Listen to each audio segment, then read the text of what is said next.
क्योंकि बहू झूठ नहीं बोलती। सुधा और राकेश के 3 बेटे थे।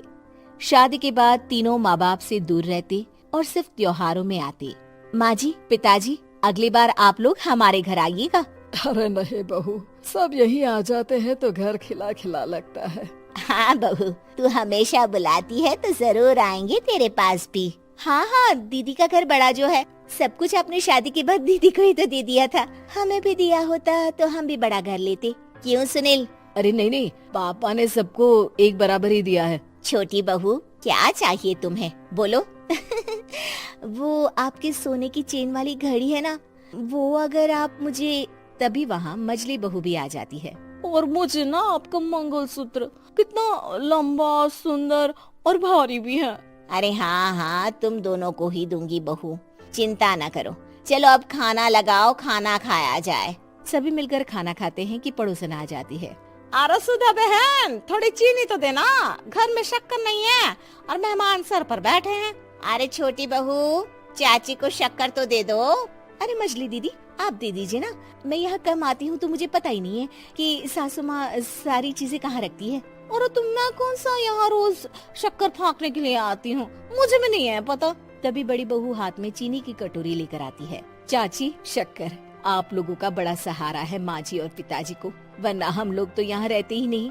आप जैसे पड़ोसी हैं तो हम निश्चिंत है। और जीती रहे बहू, आप तो ये घर पड़ोस कम परिवार ज्यादा लगता है। सुधा अपनी बड़ी बहू को देखकर बहुत खुश रहा करती थी। वो उससे अक्सर घंटों बात भी किया करती, लेकिन दोनों दूसरी बहुओं का भी वो समझती थी कि शायद छोटी है, वक्त आने पर संभल जाएंगी। समय आ जाता है जब सभी को वापस जाना होता है।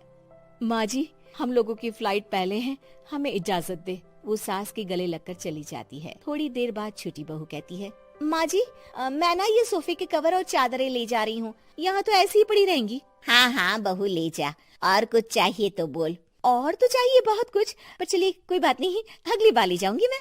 ऐसे ही मंजली बहू भी घर का बहुत सारा सामान ले जाती है। सभी के जाने के बाद सुधा राकेश से कहती है, घर कितना सूना लग रहा है ना। हाँ, और खाली भी। तुम्हारी दोनों बहुएं सब बटोर गई। अरे ठीक है ना, हम दोनों ही तो हैं, कितना सामान लगेगा, फिर उन लोगों की नई गृहस्थी, इतना मत सोचा करे। समय बीतता है। ऐसे ही हर साल त्योहारों में सुधा और राकेश के बच्चों की बहू आते और जाते वक्त ढेर सारा सामान पैक कर कर ले जाती। लेकिन कुछ ही सालों में सुधा का देहांत हो जाता है।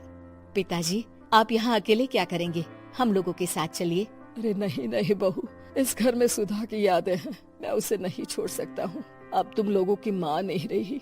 देख लो, वैसे तो मैंने उसके जीते जी सब कुछ दे दिया है, लेकिन कुछ उसका पर्सनल कीमती सामान था जो ये है, ले लो। सामान में होती है एक घड़ी और एक मंगलसूत्र। माँ जी ने कहा था कि वो ये घड़ी मुझे देंगी।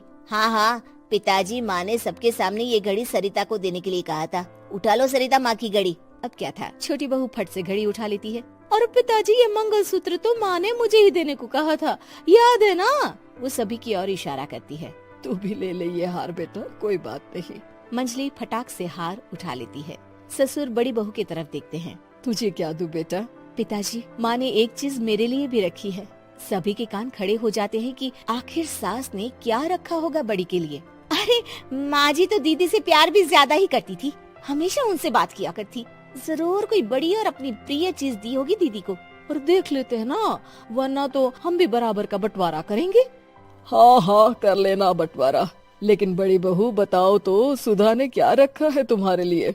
अभी तो हम लोग यही हैं पापा जी, जब जाने लगेंगे तो बता दूंगी। बड़ी बहू के मुंह से ये बात सुनकर बाकी दो बहुएं सोचने लगती हैं कि आखिर क्या है जो दीदी को सासू माँ देकर गई है। दीदी, ऐसा तो नहीं ना कि पूरे घर का आधा हिस्सा माँ बड़ी भाभी को देकर गई हो। तभी वहाँ ससुर आ जाते हैं। नहीं नहीं, ऐसा कुछ नहीं है। मकान तो तुम तीनों का बराबर से है। देखो, बड़ी बहू से तुम्हारी सास ज्यादा जुड़ी थी, न जाने क्यों घंटों बात किया करती थी। पता नहीं क्या देकर गई है उसे। और ससुर जी, आपको क्या पता, चालाकी से पूरे घर के पेपर में साइन करवा लिए हो, या फिर कोई छुपा गहना।